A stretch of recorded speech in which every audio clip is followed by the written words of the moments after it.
about the temperature of the tea water? Not really, to be honest. I've seen the fancy kettles, you change the exact temperature that like the maximum is.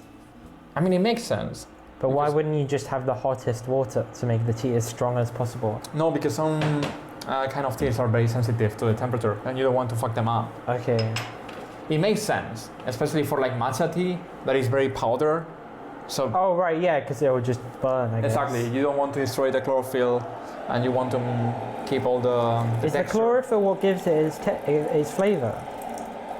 No, it's many things. Okay, but the chlorophyll contributes. Flavors and aromas are usually come from aromatic compounds. Okay. But chlorophyll doesn't give it the color or the aroma. It just gives it gives the color. Why haven't they invented like weed flavored tea? I guess no one likes the flavor of weed, so it would be a bit strange. I guess it's also because most of the countries that produce tea are not very pro-weed. Do they not make tea in the Levant, like in Lebanon and stuff? Because they make a lot of hash there. I know that. And the climate's pretty I'm not really sure about it now that you said it, yes. But I think the climate's, no. I guess hemp grows in a much more tropical climate than okay, why don't you bring it up leaves. for your next enterprise, for your next company? Yeah, how to get kicked out of China 101. They make like CBD fruit teas in America, I know that. They make everything CBD in America. Yeah. You can buy CBD stuff in China though as well. It's really strange. Yeah, it's really, you can buy it on Taobao, actually. Yeah. Which actually surprised me when I first heard about it. Like, wait, so you're telling me like weed is like really punished? Yeah. But CBD is okay. Yeah, exactly. I don't know exactly what the deal is with that, especially because it seems like, I mean, CBD obviously doesn't have the same effects or any effects at all. I've never tried it, but apparently it's just like 99% placebo. But it does seem that like a compound derived from that should be, by the logic of the Chinese government, very illegal. It's a very mild, like analgesic. Analgesic? Yeah. What does that mean? It loosens Like your bumhole?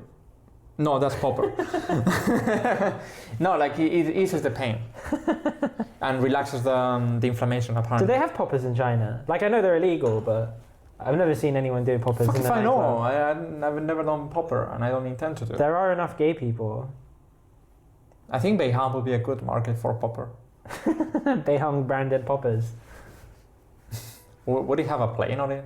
Well, they used to have the little snuff boxes in ancient China. They don't have the same effect, but the spirit is the same. What is it? I never knew. I never knew what a snuff box was. I always thought it was a really strong perfume, and it would wake you up.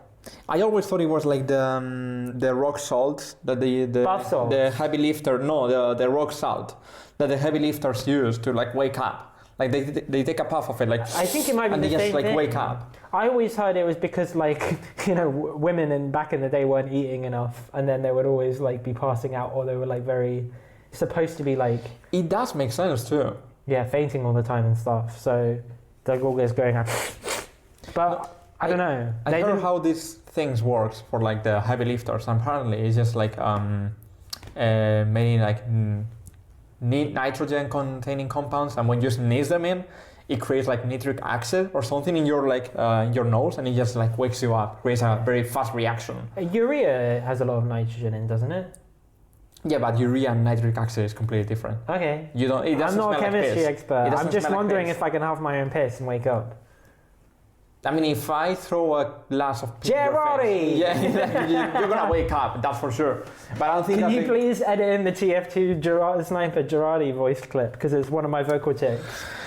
Gerardi! Okay, I will.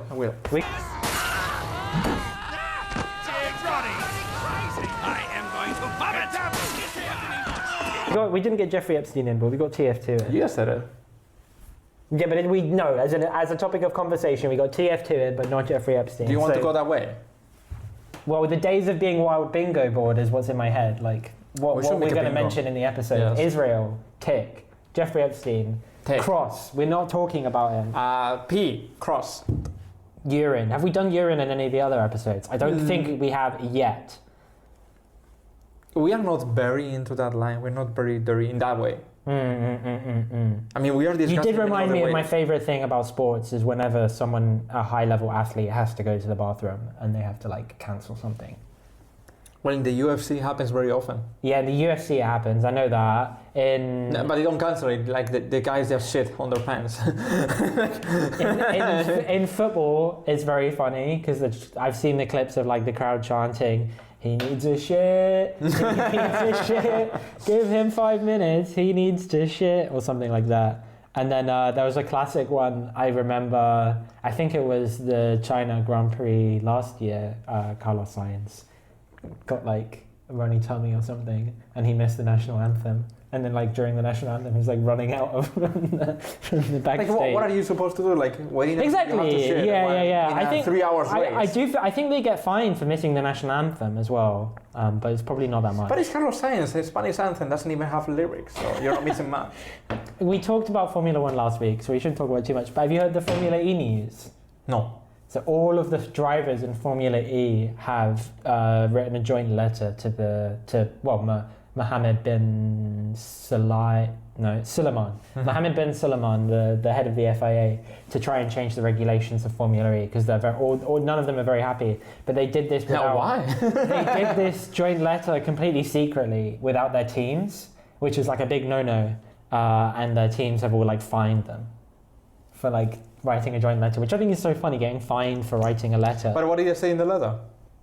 Just to change the regulations. I didn't follow exactly because I didn't follow Formula E that much, but something about the regulations they're not happy with. Maybe it's to do with their No pay. one is happy with Formula E. No one that watches to do with safety. I don't think there have been many big accidents when they're basically driving like...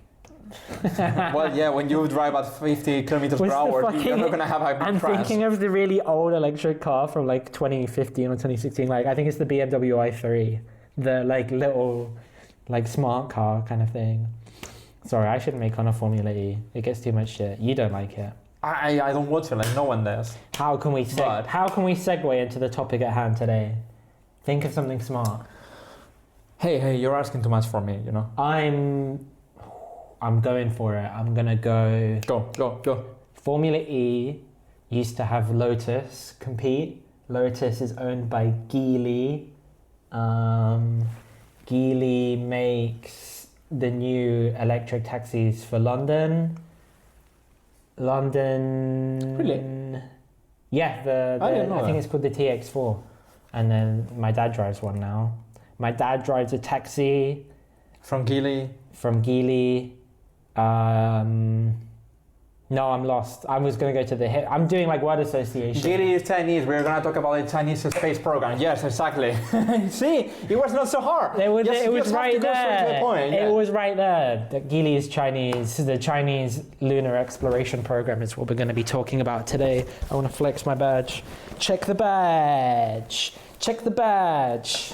For those only seeing the audio or listening to the audio, it's actually the wrong logo. It's supposed to have two footprints here, but it is the logo of the Chinese Lunar Exploration Program, or CLEP, or in Chinese, 中国探月. I think it has something else after that.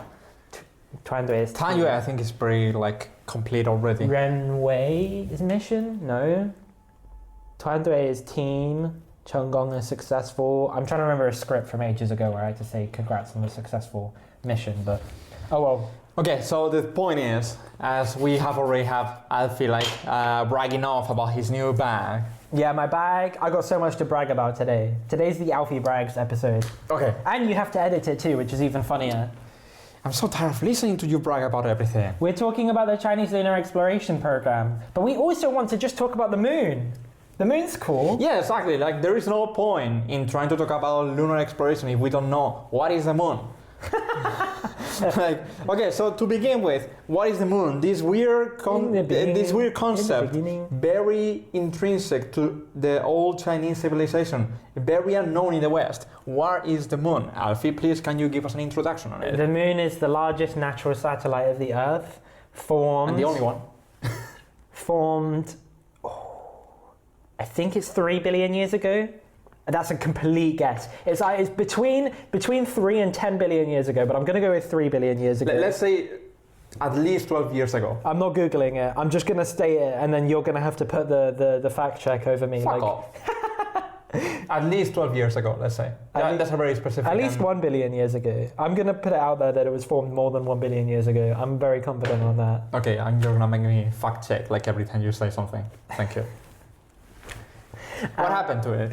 I think there was a very large collision with the Earth between a dwarf planet or even something smaller than a dwarf planet and the Earth.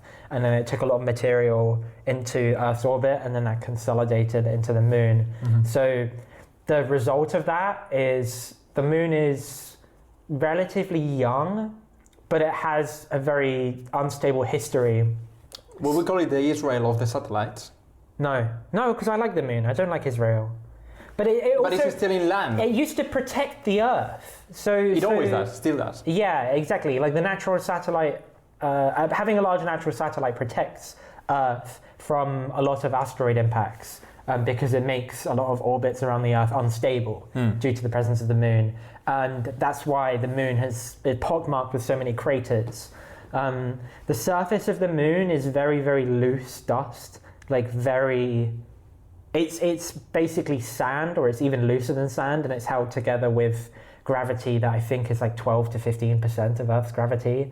I think it's like 2.8 or something like that. 2.8%. No, it's 12%. It's not 2. It's like a sixth of Earth's gravity or something. Yeah. Okay. Or an eighth. It might be an eighth. I think it is an eighth because that's 12%. Fuck, I want to check that too. I should have written these notes down. This is all coming from the top of my head. But I know that you'd be interested in this. The lunar regolith, the dust on the surface, is it would be very loosely held together if it wasn't electrostatically charged. Yes. To the point where like it's very, very damaging for a lot of hardware on the moon to spend too much time in the lunar regolith because it's so electrostatically charged, which holds it together like I don't know, what's something that's electrostatically charged that holds together? Everything? Yeah, but like, I'm trying to think. You're talking with the materials guy, everything.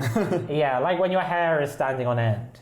Yeah, so the thing is like the moon doesn't have any atmosphere, of course. So there is no filter for the sun radiation to pass through. And essentially that allows many particles on the surface to be electrically charged. By the light of the sun. Yeah. Yeah. Not the light, the whole radiation spectrum. Which is light. There is more than light. There's visible light, and then there's the rest of the... I think... No, light... EM spectrum, you can just call the whole thing light. No. Yes. No, light is the visible spectrum of the EM spectrum. Well, no, because you call infrared light, and you call ultraviolet light. And far ultraviolet light is still light, and, you know... Fuck off. Okay, call it your way. Well, that's the debate between English Do you call it English X-ray light? I'm not going to call it that because that sounds stupid, but technically, in my head, that's correct. I'm not a real physicist, I'm an engineer. Me too, anyway. But I'm a materials engineer, so that's very close to physicist. But we don't want to talk too much about science and X-rays and that bullshit yet. We want to talk about the significance of the moon in Chinese culture, because it explains why some of the missions are named what they're named. Drink up your tea, it's really good. Okay. Hold on, I have to drink my tea. I can't talk on this podcast. This is just... Hey, today you brag, I manage you off, okay? That's the dynamics today. Okay. Next chapter, when we talk about something that I can brag about, which I don't know, I have nothing to brag about actually. You boss me off. How much do you know about the significance of the moon in Chinese culture? I mean, I think most cultures, if not all, have considered the moon as a deity or a very special, holds a very special place in their mythology. In the mythology, in the imagination. Of course, the Chinese culture is no exception to this, and we have many cultures that, many legends, that revolve around the significance of the moon in the pantheon of gods, and also the formation or the origin story. Do you know who gave birth to the moon? Who? Chang'e, who is, I think, the sister of the one who gave birth to the 9 sons. It depends on the legend. I'm not very versed in the Chinese mythology. Okay. I mean, I know the legend of Chang'e and you too. But again, there is many versions to this one. So, I mean, it's mixed up with the Chang'e legend. There's another deity called Chang'e who gave birth to 12 moons which are the associated with the 12 moons of the year. And her job is to bath the moons to keep them bright and clean and shiny. Because, I mean, it does make sense that if something reflects the sun's light, then it should be very smooth in a wishy-washy sense. So the mother of the moons is the one who literally baths them, which I thought was quite a funny detail. But this is someone who's mixed up with the main character of today, which is Chang'e. What can you tell me about Chang'e? Well, there is many origin stories about Chang'e. In one of them, she's a princess. Yeah. That gets betrayed and has to flee to the moon. I think you know better this legend than me. So there's a lot of different versions. The most popular version, I think, is the one that's the most sweet. Is her husband? Do you know the name of the husband? Your husband? No. I don't know the name of the husband. Fuck. The husband of Chang'e, the prince, is gifted the elixir for immortality by Si Wangmu, which is a major deity, like the mother of the Western Queen Mother. Hou Yi, right? Is the husband who's gifted the elixir for immortality from Si Wangmu, and this is gifted to him because he shot down 8 of the 9 suns that were making the earth uninhabitable, leading us to have one sun, which makes the earth very comfortable to live on. And then this is where it's disputed after this, what happens with the elixir of immortality into Chang'e. But the most popular story is that someone evil tries to steal the elixir for immortality while the prince is away, and Chang'e takes the elixir of immortality and flees to the moon. And this angers Si Wangmu, who kind of exiles her to the moon. But every mid-autumn festival, there's a bridge between the earth and the moon where Chang'e can be reunited with her husband, which is a very sweet version. It's very romantic, and Chang'e, the princess, is associated with the Mid-Autumn Festival. Yes. Which is why we make mooncakes in that festival. And the mooncakes are the little round pastries, usually with red bean or some other sweet filling. It kind of remembers me to the story of the Qixi, the Lovers' Day in China. Yeah. There is also about 2 lovers that can only meet once every year. Yeah. And they have to fulfill certain conditions for that day to meet. If not, they have to wait until the next year. So yeah, it's really funny to see how many of these stories about Chinese mythology revolve around lovers that cannot be together for whatever reason. I think my theory for this is that over time, all of the Chinese mythology has been made much more sentimental and romantic and cutesy, like fairy tales. Like, the Brothers Grimm fairy tales were turned into like the modern, Disney, very family-friendly ones. So the original story from a book of divination from the Warring Periods, which we only know about through secondary sources, so people writing about this book of divination from later periods. The Warring Periods is around the 5th century AD. Chang'e is a princess whose husband Zhu stole the elixir from immortality from Si Wangmu, and then the wife is punished for this crime by being turned into a toad, sent to the moon with the elixir for immortality and the recipe for the elixir for immortality, and being made to, for eternity, pound the elixir in a mortar and pestle, so making more of the elixir on the moon as a toad, which I don't quite get the logistics of. This version of it is also where the jade rabbit comes from. So the toad is exchanged later for a jade rabbit, or yu tu is how it's pronounced in Chinese, which will come up later. I was about to say that it's going to be relevant for our later story. And the theory for why it's a rabbit or a toad is because the dark patch on the moon's surface, visible on the full moon, we in the West say there's a man in the man's face on the moon or something like that. The Chinese interpret it as either a frog or a rabbit. So that's why Yutu is turned into Chang'e is turned into the frog or the rabbit, Yutu, on the moon.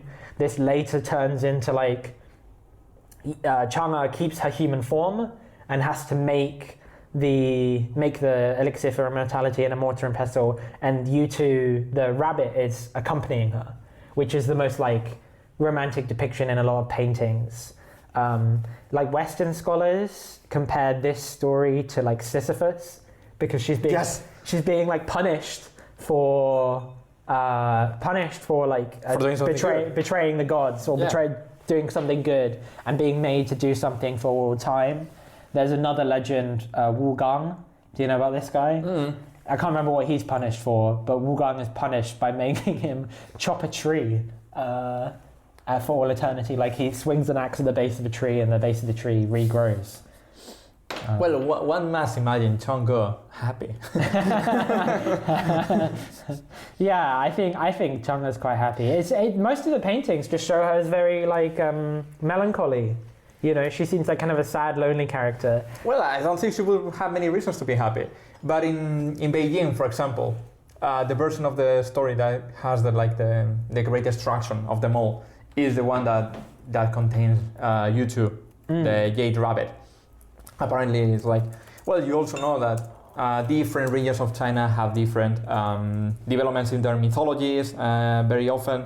And in Beijing, in the north of China, this version of the history is the one that is most believed in, or like, well, if you ask people around, they're gonna first come up with this version of it. And also, like, when I first heard about the story, I remember that it was about I went to a museum, and the owner of the museum was telling me the story, and it was just the year after COVID, and he was telling me about this great plague that desolates the earth, and then Chang'e is making the elixir of life to heal the people, and he was looking at me like, yeah, I shouldn't be telling this now because of COVID. Like, fuck, yeah, too many bad memories. Anyway. Yeah. She's supposed to live in a grand cold palace, which I had to look up the pronunciation of because my Chinese is bad, but it's Guanghan Gong, like big cold palace, which in my head it sounds really cool, and I want them to like name something in the lunar exploration program later after this palace. I hope they make this the name of the permanent base that they want to establish. Yeah, the problem is it's going to be the International Lunar Research Station. I don't care. They get to choose the name because the Chinese give better names. Yeah, and then it's more likely that they're going to contribute the most to this program. Yes, they are the ones that are actually having a plan for it in the long term. But we're going to talk about it later, especially about the... well, now you heard the latest delays of the Artemis program. Yeah, I guess we can kick this off by discussing the American program because we're kind of more familiar with it and it stays in the news a lot more. Yes. I think there's chewing gum on your table, bro. Huh? What is this? What is what? I think it's chewing gum on your table. What? There you go, I'll put that back. Thank you. That belongs there. So the Artemis program, well, it started as... what was the original name of it? There was an original program from Obama that was cancelled and kind of parts of it were kept, including the Orion capsule and the SLS rocket. And it's been changed over the time. The plan before last year, before Jared Isaacman came in, was that the SLS rocket would be developed. That would take astronauts to an international orbiting an international space station in orbit around the moon called the Lunar Gateway, that the European Space Agency and Japanese Space Agency, and even the Russians were supposed to contribute a lot to. The Lunar Gateway has been cancelled. And then the stage after the Lunar Gateway was the Human Landing System, the HLS. And this is where a lot of the controversy is now. Because this SLS system and the Orion capsule, they have all their problems. Artemis 2, the flyby around the moon, was delayed very extensively recently because of some hydrogen leaks, like during the fueling.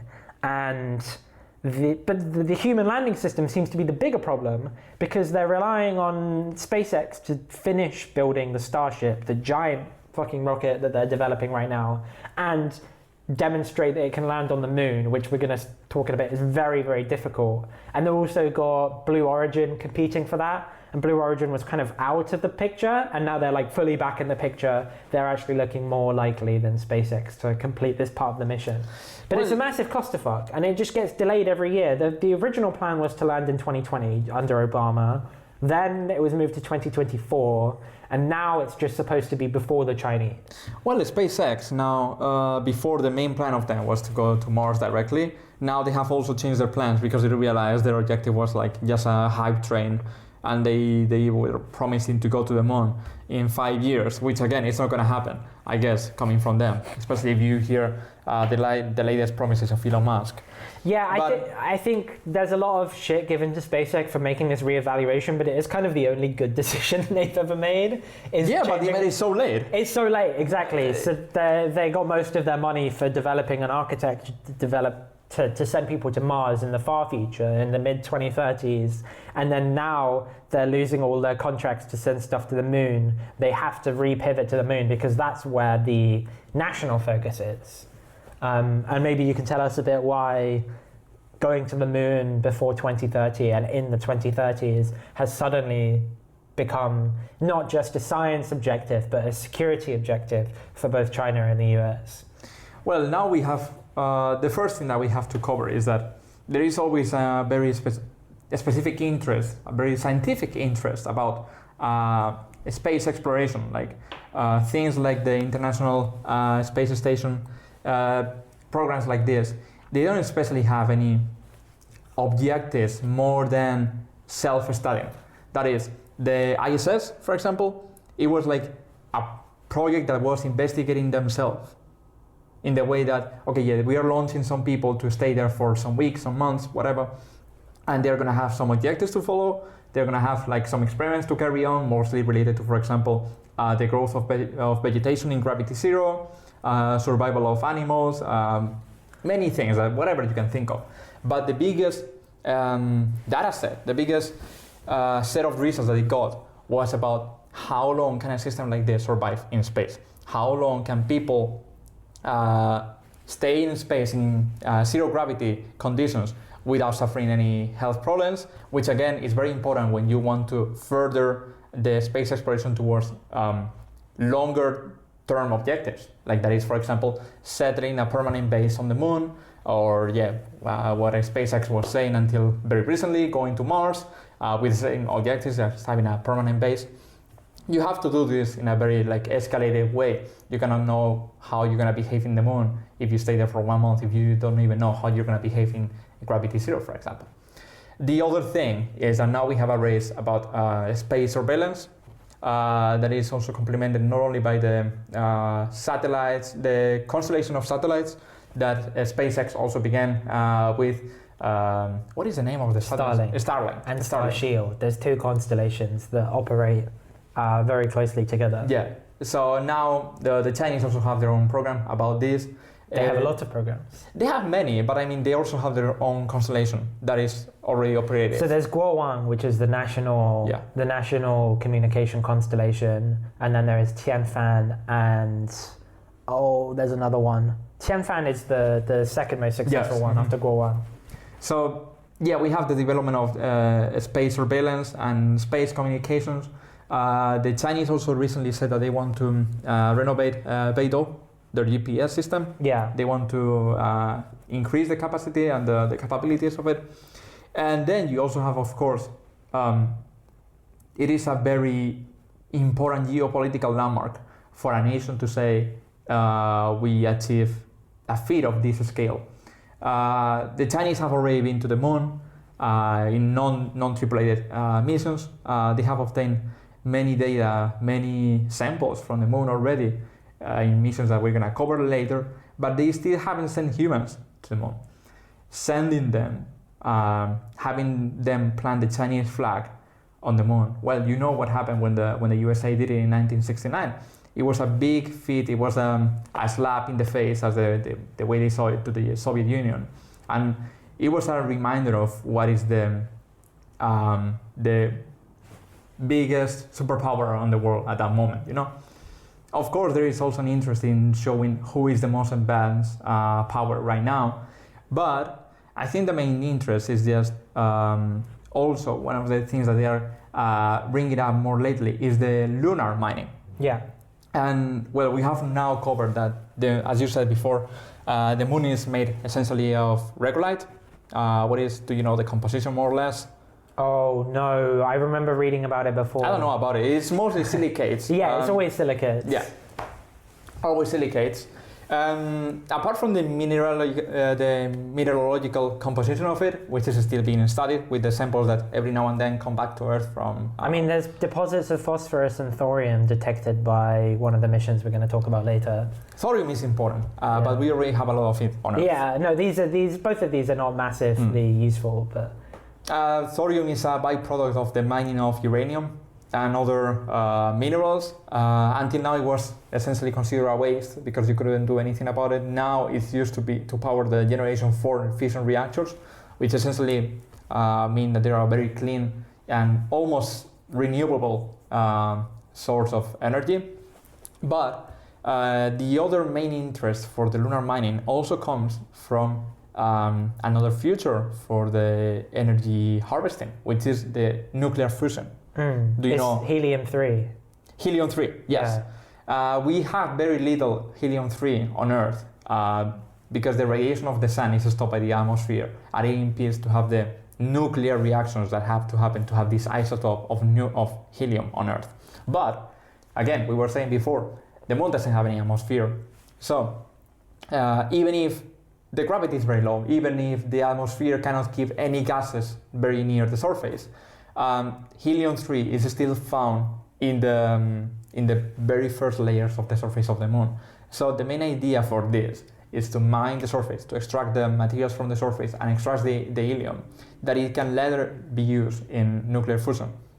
Nuclear fusion has many different pathways to proceed. The first one, the one that is the most developed, requires deuterium and tritium, which are both, one is the isotope of hydrogen and another one is the isotope of lithium. But if you combine also helium-3, you can also obtain the same products with a little bit less of energy. But it still means it's like, okay, it's another pathway that we can take. And when you are considering that any of these pathways require very scarce reactants, anything that you can have to have an alternative is very welcome. So of course, nuclear fusion is still many years down the way. I think being very optimistic, at least 2035. But of course, it is completely worthless to develop this technology if you don't even have a way to make it work in a sustained way. So there is the main interest of the lunar mining. Sorry, and you might think, because nuclear fusion is really far away in the future, as we have said before, maybe this is just like a sci-fi story. No? Do you think it is? No, but that's because we've done the research. Okay. And there's clearly a lot of people that do want to mine helium-3 on the moon. Okay, but do you know there is already 3 different prototypes for machinery to mine helium? Right, I didn't know that. Okay, this is really sick. I have a picture. I'm gonna show you. You're gonna put it in the edit. Anyway. I'm gonna put it in the edit, but I'm gonna show you the picture now. It's really sci-fi shit. Wait, actually, I want to see this. Yes. The front of this picture, you have a traditional bucket wheel excavator. Yes. Some conveyor belts that goes into a normal screw conveyor in a chute, and then there's a heater, an electrostatic separator, and that gets to an injection mechanism, or that's stored in the gas storage tanks. I'm assuming the output isn't there. Okay, I mean it's not that complicated, but it looks very cool. Wait. I want to see who's the author. Aaron. Is it NASA? Olsen. Yeah, NASA Kennedy. Is the NASA Kennedy? If you show me just this picture, I would have said some Reddit shit or something like that. If now you tell me this picture comes from an official report from the NASA, it's like I can believe it because I've seen a lot. I mean, a lot of my research is stuff that's far away that people want to build in space. But the funny thing, this is the Mark III. This is the third iteration of the design. So people are actually considering this in a very serious way already. Yeah. Even when we are far away from sending humans to the moon again, any of the nations, it's not something that they're gonna have as the first line of objectives for now in the development. But we're already thinking okay, when we get there, what can we do? What other machinery can we send to find some real application to all this massive expanse. Yeah. So yeah, I thought it was really funny to say like, no, we already have the plan. We already know how to extract helium. Yes, we just have to go there. Oh, I would love to let you keep going, but I want to summarize what you said and cover some bits that you might have missed out on. So like you said, like the history of spaceflight has been part military, part scientific. There's a lot of advantages that come from being in low Earth orbit. Surveillance and communication are main two, like you said. It's quite easy to separate them though. Like yes. Surveillance and communication require very different satellites, but they're both very important for low Earth orbit. We also use low Earth orbit for life sciences. I mean, like you said, the International Space Station and previously the Mir, Salyut, and currently the Tiangong, Chinese space station as well. They mostly operate experiments in biology and health, just to see how long astronauts can survive and what ways there are to mitigate bone deterioration, loss of eyesight, lots and lots of horrible muscle. things. Yeah, muscle atrophy too. Lots of horrible stuff that happens if you spend too much time in zero gravity. And that's because, it would be very nice to have humans on other planets or in space habitats without them slowly decaying. People tend to forget, like when you're in gravity zero, when you're on Earth, you have to sustain your own weight. Yeah. Your body is constantly working to just keep you on your feet. Yeah. When you're on gravity zero, you don't have to sustain yourself. Even just, if you just move your legs, that is the biggest expense of energy you're gonna make, but you have no resistance at all. So when your body doesn't need to use the muscles, it either starts to eat them away. Yeah. Well, that's the thing, is like just being in a different gravity environment has very severe impacts on your health just from existing, let alone before you consider things like different life stages. So how a younger person's body might develop in space, how the end of life happens in space. What's kind of like the more likely cause of death from being exposed to a much higher level of radiation when you're outside of the radiation belts that protect us. And also something far in the future, like gestation in space. How do you carry a baby in space? It's something we know very little about, and that's why there's so much work being done in life science. Apart from low Earth orbit, there's other special orbits that are very militarily important. So sun-synchronous orbits are very important for Earth observation. These are quite limited, and Elon Musk right now basically wants to fill all of the sun-synchronous orbits with American hardware. The geostationary orbit is very important for communication, as used by a lot of military communication networks. And then finally, the most ambitious resource for national security is the moon, and also for science. The moon's very interesting. It's very far away relative to our satellites. It's at least 20 times as far as geostationary orbit, which makes it slow to communicate, very hard to get to, but it has a lot of unique things that you don't have on Earth. The one that you talked about is helium-3. The other one is what we describe as a PSR, a permanently shadowed region. So the moon is pockmarked with very deep craters, and when you get to the north and south poles of the moon, some of these craters are permanently shadowed. They literally never see the sun because they're so deep down that when the moon spins around the Earth, there is no sunlight that ever reaches these parts. And this is where we have evidence of water ice existing. So if you want to send humans to the moon and you don't want to send all their water with them, which would be very, very expensive, you need to settle somewhere near a permanently shadowed region with water ice. We haven't directly observed this because it turns out almost all of our spacecraft rely on solar energy to power themselves. So permanently existing in a permanently shadowed region means there's basically zero power available to your spacecraft, unless you use a radioisotope thermoelectric generator. But that means which is a technology that we already have. Yeah, it's a very old technology. It literally means taking some old radioactive fuel, generating energy from the thermal exactly emission. the very slow thermal emissions. But guess what? You don't want to put active nuclear isotopes right next to water sources that you might use for human habitation later. So they're ruled out too. What you end up with is some very interesting missions in the very near future to explore these regions. A third lunar resource, I'm going to keep going, a third lunar resource that you don't have access to anywhere else in the solar system, anywhere that we know of is a completely radio quiet zone. So this is something that is very, very important for science. Basically, ever since Hitler's speech at the 1936 Berlin Olympics, we have been blasting radio waves off into space, which has made detecting extraterrestrial life that uses radio waves like us very difficult, because we keep picking up the reflections of our own signal that are like Doppler shifted, and also, I don't know, it just makes radio astronomy very difficult, which is like the detection of space objects using definitely. radio waves.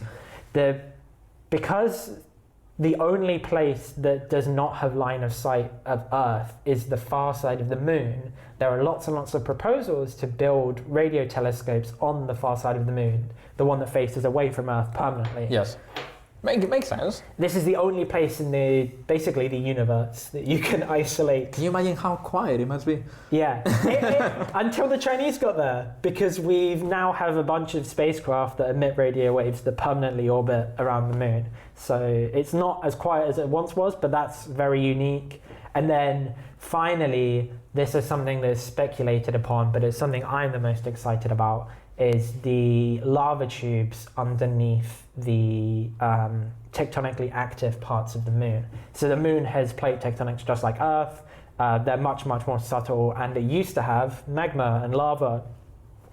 And when magma and lava flow underground, they bore, so they dig, literally like the lava digs at circular tubes just throughout different parts, and then eventually comes out on the surface or something. And we have evidence of lava tubes on Mars and the moon. And the funny thing about lava tubes is it's like the size of the biggest stable lava tube is directly proportional to the strength of the gravity. Or inversely proportional, I should say. Yes. Which means, to put it in simple terms, that there are 500 meter wide underground tubes on the moon that we have some evidence of. And if you want to build a human habitat in the far future on the moon that isn't exposed to solar radiation, you would literally put a giant catheter, basically like a stent or a balloon, inside the lava tube and inflate it, and you would build a little cave base, which is so fucking cool. But there's only a few of these. There's maybe 10 or less than 10 that we know about, like the permanent shadowed regions. So there's very little space, and there's a lot of competition to get there first. Because the way that outer space works is you can't blow up anything else.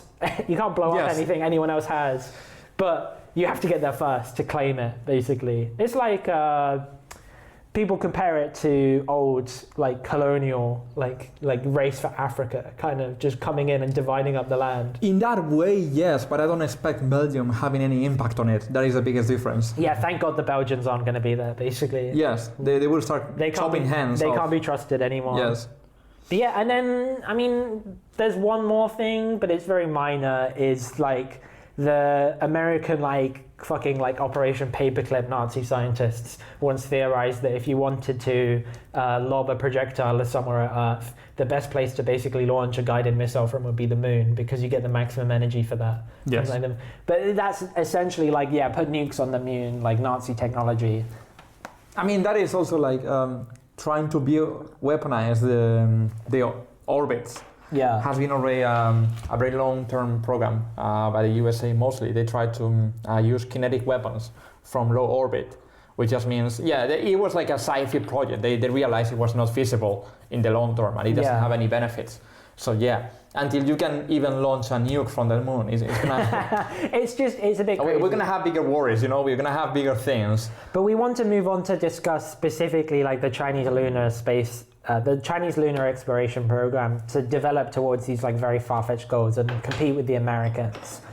We should start with in 2000, so I think just before the first Chinese manned spaceflight, the China Space Exploration Agency released their white paper, basically setting out the long-term goals of the China Space Exploration Program. And I'm going to quote directly from it here, and I'll give it to you later so you can edit it in.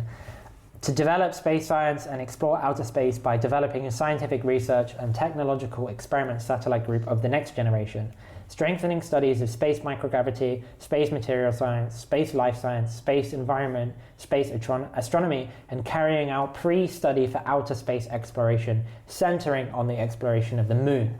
I selected that because it's about the moon. Yes. And it also emphasizes that they're not going to Mars. They're not wasting their time with that shit. They'll send robots to Mars, but no people to Mars. When was SpaceX started to talk about sending people to Mars?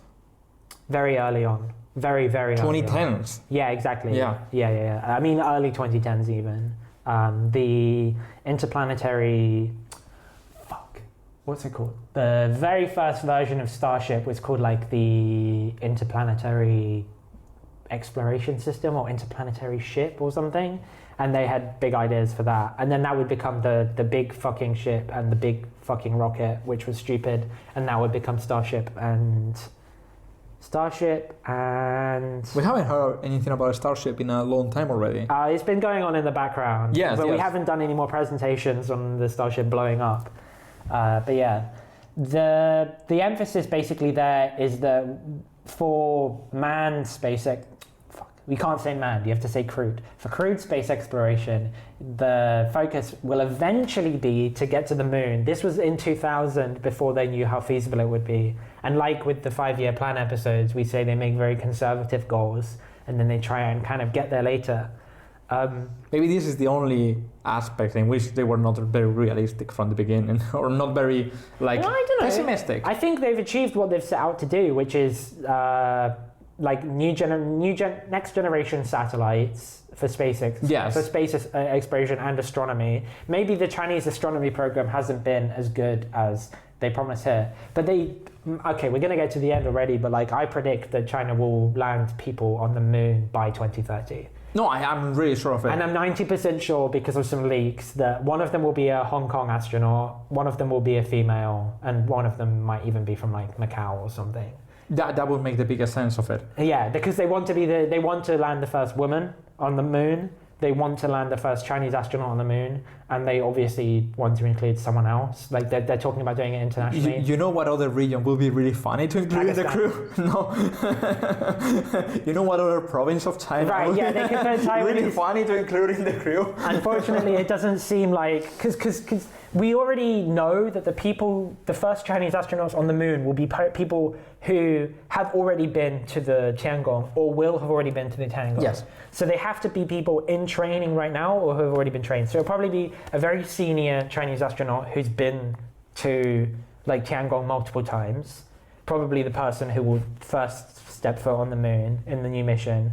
There will have to be a woman, because everyone says that that's what China wants to do, is to put America on the back foot by putting the first woman on the moon. Because out of, the 7 manned missions to the moon the United States conducted, there wasn't a woman on any of them.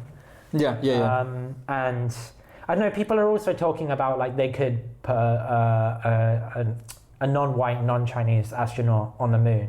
I don't think so. I don't know. That might be a second or a third mission, and if it does happen, it will definitely be a Pakistani astronaut. Yeah, definitely, because Pakistan has the greatest ties of any other country right now. Especially in spaceflight. Yeah.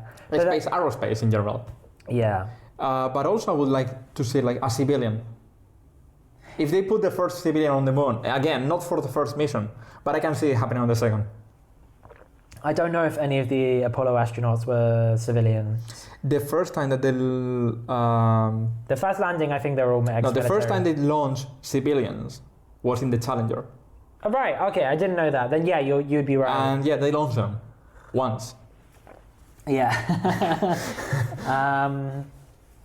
So we want to go to the main part of the Chinese lunar exploration program so far, excluding some... No, actually the only part so far is the Chang'e missions. Yes. So these are a series of robotic exploration missions from... The first one is in 2007, and the most recent one was 2025. I don't have Chang'e 6 on here. And then the next one, 2024 I think is Chang'e 5.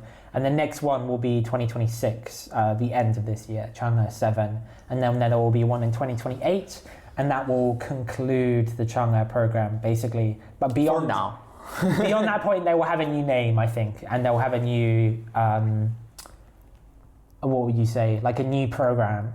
The overall theme, which is really interesting, I didn't realize until I was doing the reading for this episode, is that each of the Chang'e missions are conducted in pairs.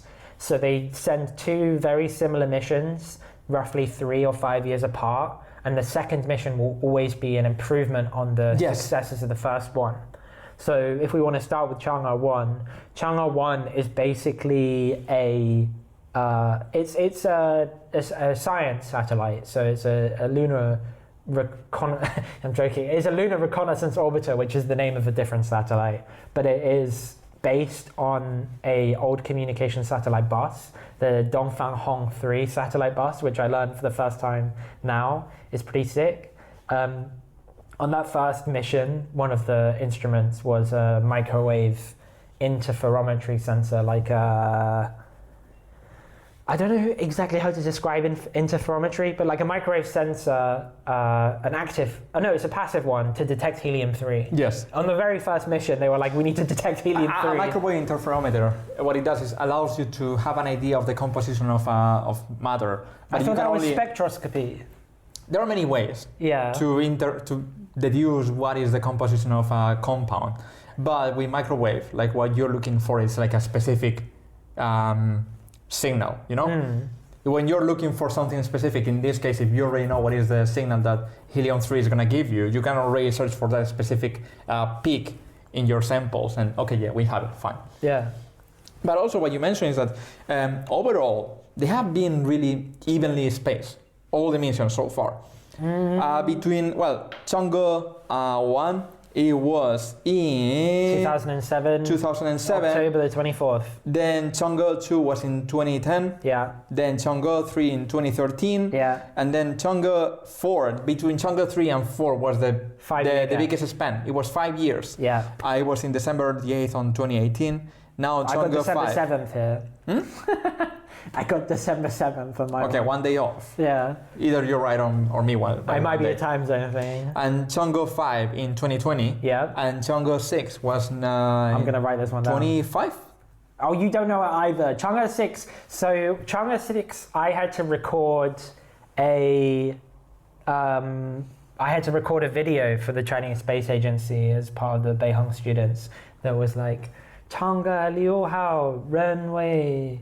I didn't know that. Changgong, and then not Gongxi, like good job. Gongxi Fasai. Yeah, I can send you the clip and you can edit it. Please. It's really funny. Please. That was like the best thing I ever did. I screenshotted that and had that on my WeChat moments for a while. But that was the congratulating them on the successful sample return. So I think it might have been 2024. I'm guessing though, 2024 or 2025, I would say. And then, as I said, Chang'e 7 is scheduled for the end of 2026. Yes. We don't have a confirmed launch date for and that. Chang'e 8 is going to be supposedly before 2028. But your point is that they're evenly spaced, and they're not evenly spaced, because it goes 3 years, 3 years, 3 years, 5 years. Yes.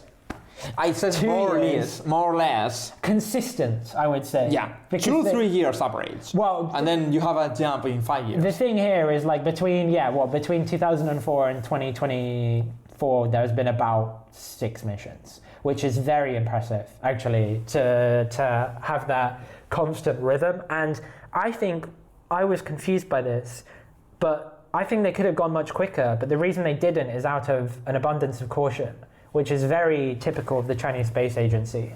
So do you have anything else you want to say about Chang'e 1? I mean, about Chang'e 1, nothing. I mean, we have already said, like, we like the naming of all the missions and all this kind of scientific projects from China, because they're really good at naming and have some kind of mythological or cultural background into it. Yeah. But I mean, it was... At the end of the day, it was still the beginning of their lunar program, you know? You can expect... When you say the word beginning, I can only hear the video of the African guy going, in the beginning. Do you know the one? I'm going to have to send you the MP4 so you can edit it. Okay. You're making the editing so complicated for me, man. In the beginning. It's a vocal stem. I'm sorry. It's really funny. So yeah, I mean the Chang'e one. Nothing. I don't have anything more to remark. Like the objective was just having some. A laser altimeter and stereo camera provided a 3D map of the entire moon at a 120 meter resolution, which is not as good as the American satellites at the same time, but it was the first publicly available 3D map of the moon's surface, I believe. And you can see, like, they sell it on Taobao, like a really good, like, little lunar map. Yeah, what I mean is that it was not something new. It didn't introduce something new that it wasn't developed before, but it allowed the Chinese agency to have their own national data and a demonstration of what they could go achieve in the following years. So it was a very important landmark. And it was launched on the first version of the Long March 3, the Long March 3A from Xichang Launch Center. What is your favorite Long March? Long March 2B, easy. Why? Because it's the one they used to launch. It's probably the most common one. It's the one they used... Actually, no, I think it still is the only crew-rated one. I don't know if any of the others are crew-rated, but the Long March 2, I believe, is the one they send all the crew to the space station on, which means it has a bunch of extra features. Yes. Yeah. I mean, yeah, the Long March 5 gets all the fucking press because we're going to bring up the Long March 5. Now all the flagship science missions launch the Long March 5 from Wenchang. And that's probably my second favorite, but... I mean, my favorite Chinese rocket that isn't a Long March is the Zhuque 3, or the Tianlong. I can tell why, the reusable ones, yeah. Zhuque also a very beautiful name, by the way. One of the parts that's interesting is that NASA has a worldwide deep space network is what it's called, but it's a deep space communications network, very large satellite dishes for communicating with satellites that are very far away. China does not have this, especially in 2007. So they use some very, very clever positioning techniques, basically using Doppler shift from different ground stations, including Spain. The European Space Agency That's really smart, actually. helps them, and they use a European Space Agency satellite to test this positioning system before the launch, the Smart 1 satellite. Spain, was it the site in the Canary Islands? No. Oh, yes. One in the Canary Islands is the first... Oh, fuck, I had this up. It was one in the Canary Islands and one in mainland Spain. I think for the first few missions, they're only using the Canary Islands one, and then for the last... The Canary Islands is so goated for space exploration. It's a very clean site, very, very advanced. Do you know who was researching there for some years? You. No, I wish. Roger May. Who? Roger May. Brian May. Sorry. Roger May. Roger, yeah. John Lennon. So yeah, Brian May was in the Canary Islands for I think it was 5 years. Do you know what the time on that says? 56 minutes. So we're just going to do it. We're going to do a 2-hour episode, and then you're going to have to edit the whole thing. Fuck off. You can just edit it into 2 episodes. I mean, that's fine. Yeah, that's true too. Chang'e 2 is, we're playing the classics. We're doing the same thing again, except better this time. So you take the instruments from Chang'e. You got something to say? I may just add a little note at the foot. It was the backup satellite. A little note at the foot. Yes. It was the backup. I didn't know It was the backup satellite for Chang'e 1. Like if something goes wrong, it will just be the one that will be launched. And the instrumentation was more advanced. Much more advanced. Because the main objective was for it to choose a landing site for Chang'e 3. Like all of these satellites, of course, haven't landed in the moon so far. They're just collecting data and exploring what is the development of their satellites so far.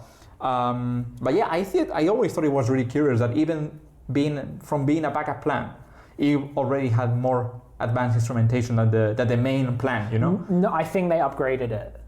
So they had it as a backup, and then they upgrade the cameras based on the success of the first mission. They plan very far ahead with these things, which is incredible, like planning on this. I really think it's impressive. But yeah, so they take the exact same satellite parts, and they put much higher resolution cameras on. So they have very similar instruments, but instead of 120 meter resolution, for the same orbit, they have a 7 meter resolution, and then they change the orbit halfway through the mission, so it's much more elliptical, and it gets much closer to the surface over, I don't have it, over the planned landing location of the next mission. Which would be Mare Imbrium. That would be it, yeah. And that means that they have a 1.5 meter resolution over that bit. So the pixel size is 1.5 meter resolution, which is just high resolution enough to select a landing site. The other thing with this is they demonstrate a new, I think it's the first X-band transceiver that they built, which is a special type of radio system, which has a 12 megabit per second download speed from the moon, which is crazy. It's crazy for that. It's really good. I mean, typically, like your landers and your rovers, they have much smaller communication systems, which makes the signal much weaker and the speed much slower. But yeah, the 12 megabytes a second downlink is really, really good, which is good because they have a 7 meter resolution and they're trying to match that. Usually because the rovers and all the landers that they send, they are meant to last for a very long time. Yeah. So they also have these RTG systems to collect energy from the what we were saying before, the decaying isotopes, and they need to save as much energy as you can. The RTGs are more important for surface rovers and landers because the lunar night is, half a month. It's 14 days, and they don't have access to sunlight during that period, which is very damaging for a lot of different spacecraft, especially if they land in the wrong orientation, like the last Japanese one that was sent there. So after Chang'e 2 visits the moon, it's retired by visiting the Earth-Sun Lagrange point. Lagrange point, you know about Lagrange points? Yes. Yeah, okay. And a Lagrange point is the point at which the gravitational forces between two objects cancel out. So there are 4 of them for the Earth and the Sun. One is between the Earth and the Sun, one is on the opposite side of the Earth, and then the other 2 are kind of on special bits of the Earth's orbital path. I think the L2 one is beyond the Earth, so further away from the Sun, and I think it's the first spacecraft to visit this point. Elon Musk and the Americans, they think that the Lagrange points are very important to protect with military satellites, but they're very large parts of space. So there's no point. And it also visits a near-Earth asteroid called 4179 Tutatis and takes some nice photos before it's, I don't know, shot into the sun or something. I don't know what they do after with it. I didn't actually see what happened to it after. I think it might still be in a heliocentric orbit, so still be orbiting around the sun. It would still be funny if it's still emitting some data. Like that fucking Tesla. Sorry. So anyway, I forgot about the Tesla. I knew that would piss you off if I brought up the fucking Tesla Roadster. When are we killing Elon Musk anyway? When are we killing Elon Musk? Well, I hope it's before the Chang'e 8, but before that, Chang'e 3 lands in December 2013, and it's the first time that we say it lands. It launched December the 1st, 2013. Did it land in the same month? I think it was like, how long was the trip for the other missions? The trip's not very long. 13 days. Likely. Chang'e 2 was more than 13 days. Yeah. So we can say it lands on the same month in this case. Maybe even Christmas. Can you imagine? Merry Christmas. So the biggest point of the Chang'e 3 is that it carries a rover, a very small rover, 120 kilos. A lander and a rover. Yes, of course. Yeah. You need both of them. And it was called U2. The U2 rover. We already say why, because of the rabbit that accompanies Chang'e. I fucking love the U2 rover. The U2 rover really cute, is so good. It's so really good. cute. It's a goated lunar rover. I completely agree. I wanted to I will put a picture here. I wanted to include in the thumbnail, but I couldn't have a There's so much fucking fan art of this thing. Do you think there is Rule 34? No. I hope not. The Mars Opportunity and Curiosity, they have Rule 34 because I've seen it. But that's because Americans are degenerates. Do you want to put it on the thumbnail? No, because it's a Mars one. We can do the Mars missions, the Tianwen missions another time. That's a good episode idea. So it lands on the Mare Imbrium, I already said it. In December 14. And it's also a big landmark for the Chinese exploration enterprise, because it's the first country to land a probe on the moon after the Soviet Union and obviously the United States. So this consolidates their success even more, and it builds confidence. It's the first landing on the moon, soft landing, not impact, in 37 years. Before Chang'e 3, this is kind of a point, is how much the Americans slack between the 1970s and 2010s. Yes. The last lander on the moon before 2013 was in 1976, and it was the Soviet Union landing Lunar 24. Yes. Yeah. So from the 76 until the 2013, no one has sent a rover to the moon.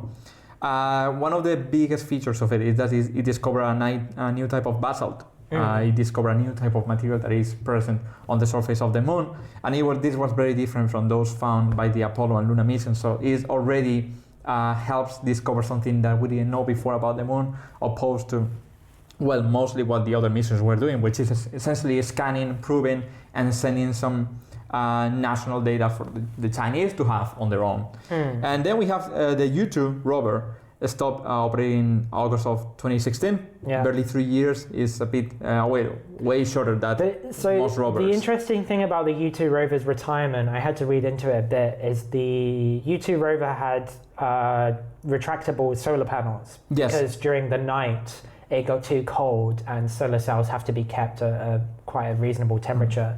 But in 2014, the solar panels failed to retract, and that immobilized it shortly afterwards. But it kept operating in its position without moving until 2016. So it's basically disabled. I think that is exactly the same situation in which the rover in Mars is right now. From the NASA. I don't know the name of it. Opportunity, yeah. Opportunity operated way beyond its lifespan, and I think its wheels got damaged. Right now it's static and just sending information, I think. I think they shut it down. Maybe. I think it's been sent to sleep. Just put it to sleep now. So in 2018, as I said... Wait. We can't skip all of Chang'e 3. We're making a 2-hour episode. I wanted to... No, you're not. I don't have time. Come on. Come on. We got the first soft lunar landing in 37 years. Why did that happen? Because landing on the moon is so fucking hard. This is why they had to survey the moon at 1.5 meter resolution. The whole thing is covered in rocks, which would destroy your spacecraft if you land on it. Yes. So they build a landing camera system, a smart landing system, and they build China's first space throttleable engine, which can generate between 1.5 and 7.5 kilonewtons of thrust with a precision of only 7.5 newtons, so 0.1% of the thrust. Is that common for this kind of system? It's very, very difficult to engineer a throttleable space engine. An engine that can be throttled in space is really hard, and they're very unreliable, which is why so many lunar landers have failed, especially in the last 10 years. The optics developed for both the lander and the rover come from all over China, literally from Chongqing University to Xi'an. Something to emphasize is like how much the students and the universities are involved with these programs. Chang'e 4. Chang'e 4, as I was saying before, 5 years after the previous mission, and it also carries a rover, the U-22. The U-22. Yeah, the U-2. The U-22. U-22. Yeah, U-22. It's still operating today. Still operating, and as we said before, the landmark from the previous mission for Chang'e 3 was landing on the moon after 34 years after the Soviet Union did for the last time. In this case, we have a world first. This rover lands on the far side of the moon, which is something that no other nation had done until then. I don't know if until now. You're more on... Chang'e 6 also went to the far side of the moon. Yeah, but I mean... No other nation has a single asset on the far side of the moon. Yeah. So again, this is a very huge landmark, and the U-22 keeps sending information as of today to the China Space Agency. Yeah, it landed in January the 3rd, 2019 in the Atkin Basin, trying to find water ice. Interestingly enough, because we talked about how hard it is to land, it operated autonomously landing, and it deploys alongside the first Chang'e relay satellite, which is my favorite spacecraft.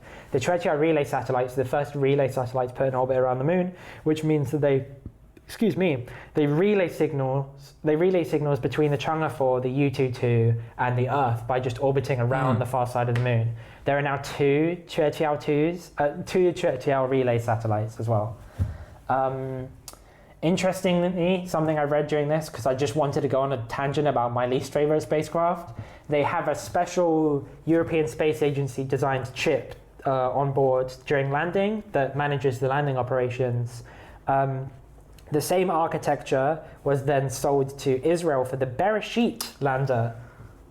Do you know about the story of the Bereshit lander? No.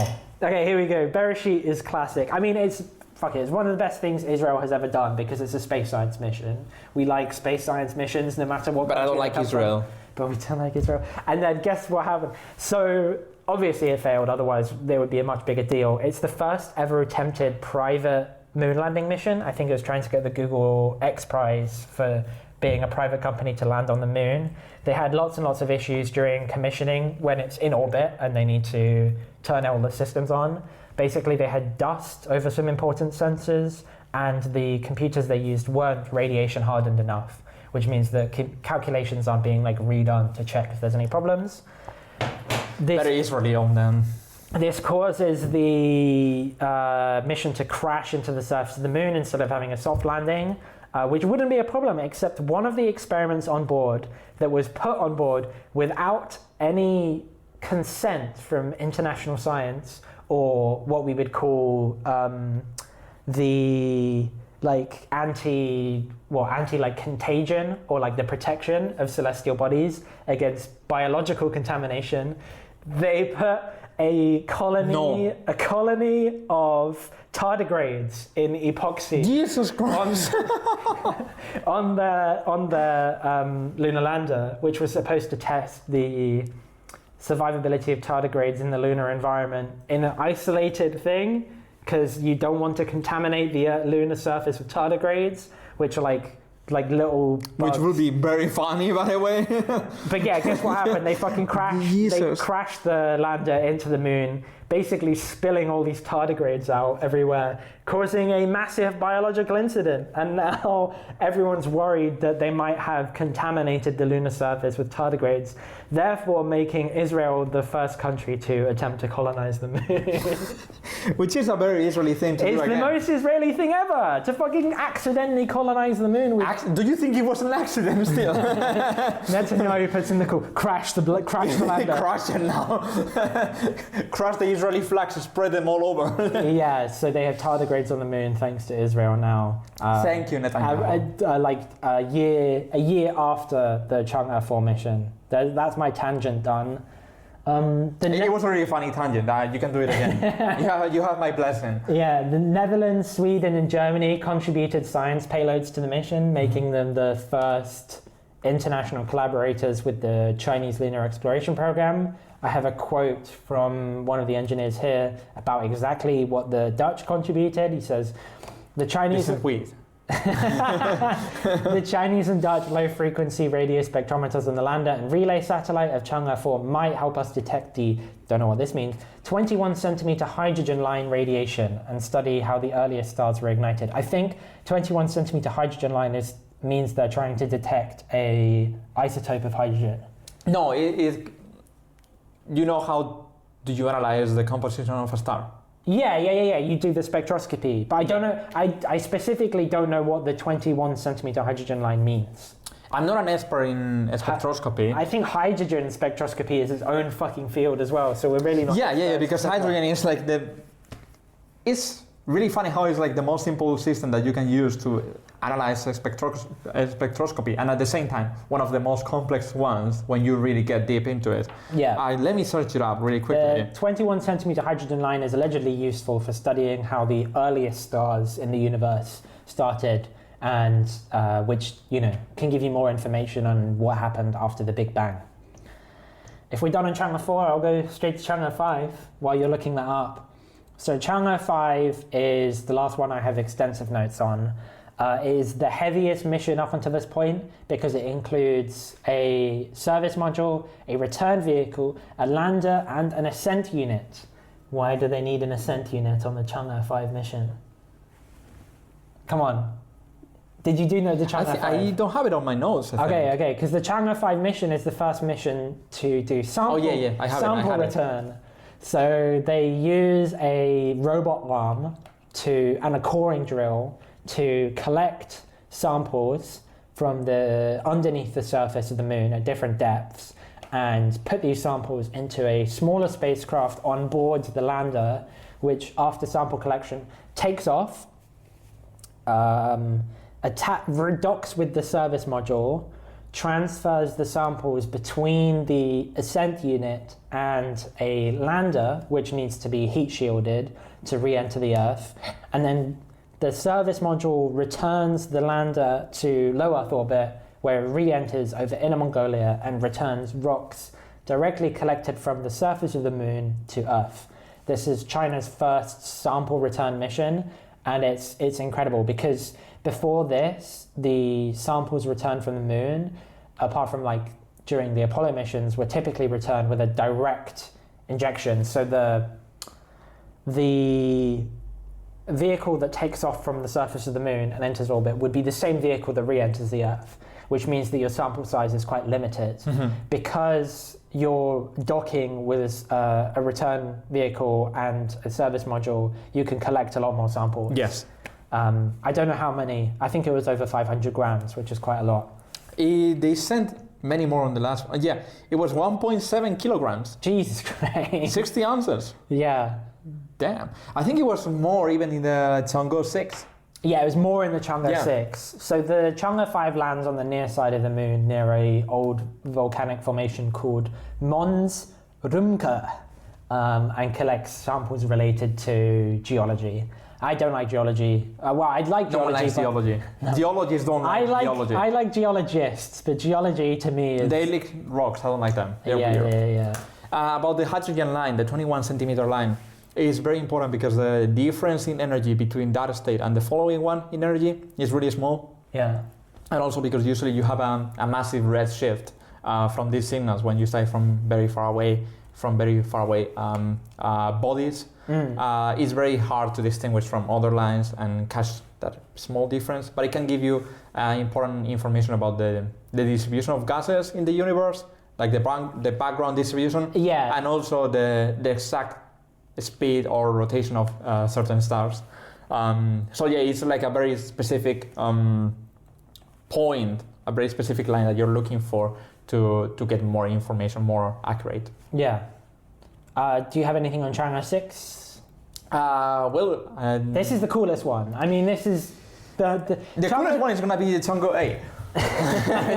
Don't sell me on that. And we saw the samples that Chang'e 6 brought back. No. We saw Chang'e 5 samples. I thought that was Chang'e 6. No.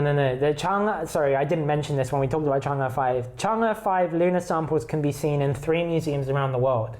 The Smithsonian Museum in Washington, the National Museum of China in the Tiananmen Square in the center of Beijing, and in by far the worst museum out of the 3, the China Space Museum. It's really funny, like the difference in level between the 3 of them, you know? The China Space Museum in Fengtai, which is like a very small museum with some very dedicated staff who I respect a lot, and they have fucking moon rocks in there, which is incredible. Very passionate staff. Yeah. Who really help a lot. Really thanks to them. They're great staff. But so I've seen 2 of the 3. I've been to the one in the National Museum, and we've been together with a bunch of other international students to the China Space Museum in Fengtai. The only one I have left to tick off is the Smithsonian. I don't think you're going to do it anytime soon. If they let me into the country. Yeah, you're not going to do it anytime soon, I'm stealing those rocks back for China. The Chang'e 6 samples, I don't believe they've been put on display in the National Museum, but it was only a temporary exhibition. So the Chang'e 6, this is China's most impressive space mission, I would say, out of all of them so far, because it's the first time that China has really done anything that no one else has done before, like very, very successfully, which is return moon rocks from the far side of the moon, which has a much different geological history because of the tidal forces on the moon, because it faces the Earth. The far side of the moon has less influence from, I don't know how to fucking You are forgetting the main thing is that it's more hit by asteroids because it's always facing the other side. Yeah. We always say one side of the moon because both bodies rotate at the same speed. Yeah. So the other side is the one that is like eating all the impacts or most of them from all the asteroids. But obviously you can do really good science if you have two samples, one from the near side, one from the far side. Yeah, that's you can why just like directly compare them. The Long March 6 also includes a lot of international payloads, like so many I couldn't take them all down. But the biggest one is a lunar CubeSat that Pakistan developed in conjunction with the Chinese Space Agency. Yeah, that's actually all I got, because it happened so recently. I think the Chang'e 4 landing on the far side was also very cool. It's also like very specific. No one has done it before. The main thing I think is Chang'e 4 landing on the far side of the moon. The Americans could have probably done that at any point, but they didn't see the value in it because it cost so much money. China does it first, but they can just say, well, we could have done that anyway. I think sample return from the far side of the moon, because they'd already done a form of sample return that America hasn't done in a very long time, China can confidently say that they were the only nation capable of doing Chang'e 6. Yes, that's true. I really don't. It would have taken the Americans too fucking long to do it, and all their commercial missions have been disasters so far, apart from maybe one.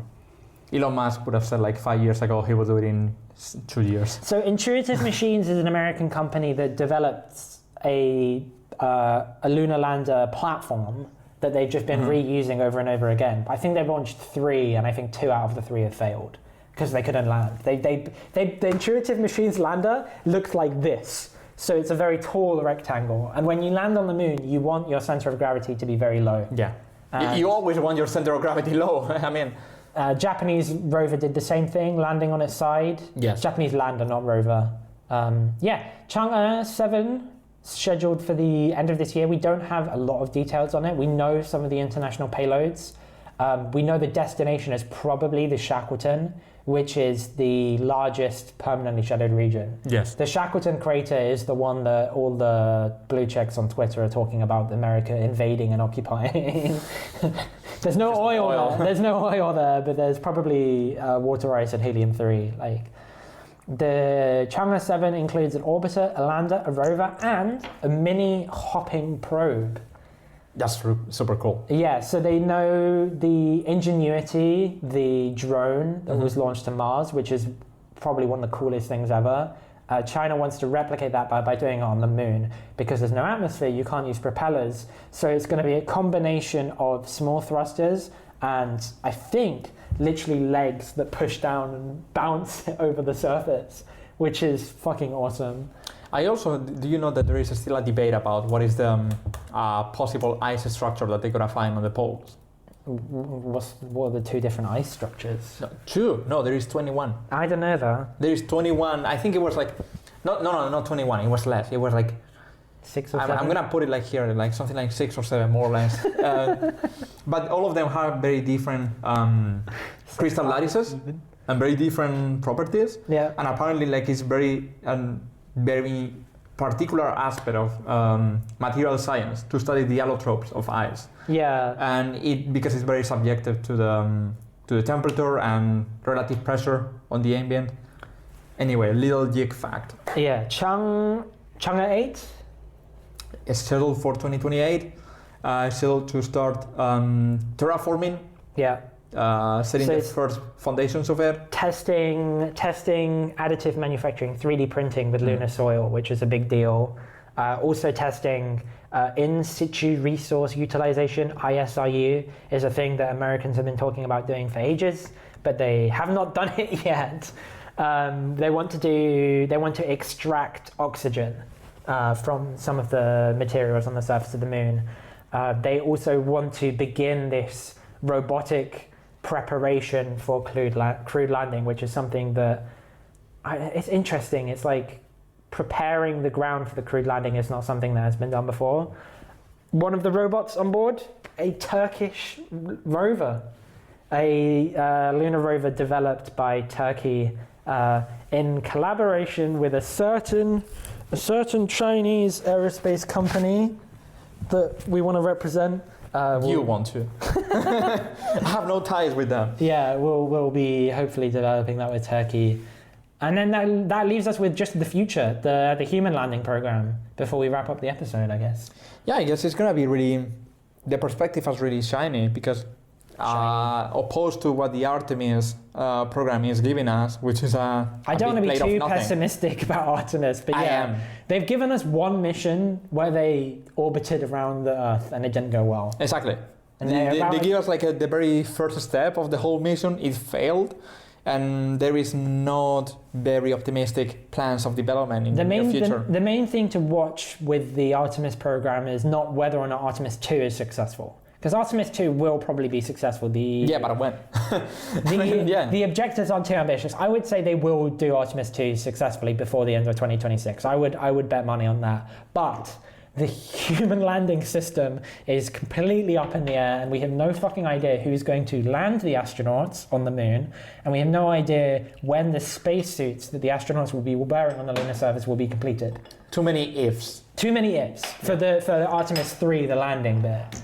So they're talking about putting another mission between what would be Artemis 2 and Artemis 3, which is like, now you're just delaying it even further. Whereas with China, the Mengzhou capsule, which is the crewed space capsule, is being tested, not in space yet. The Lihui, the lunar lander, which looks very similar to an old-fashioned lunar lander, is being tested. It's kind of like a first-generation lunar lander versus what the Americans are developing, which they would call a second-generation lunar lander. But the Lihui lunar lander has been tested. There's really cool footage. You have to put it in the video. I will. The cables, you've seen it? Where they're testing the lunar lander by using a massive... Oh yeah, that's super cool. Giant building-sized gravity offload system. The lunar spacesuits haven't been unveiled, but there have been a lot of people talking about that they've basically completed the testing. The Chang'e rover I think it's done with the critical design review. They were doing a competition between a bunch of lab students to design a structure for the Chang'e rover, and some of my research buddies submitted a proposal for it, which was basically a big carbon fiber box. I don't know how well they did, but we will find out in a few years. I can say my co-workers worked on the Chang'e rover, which they didn't.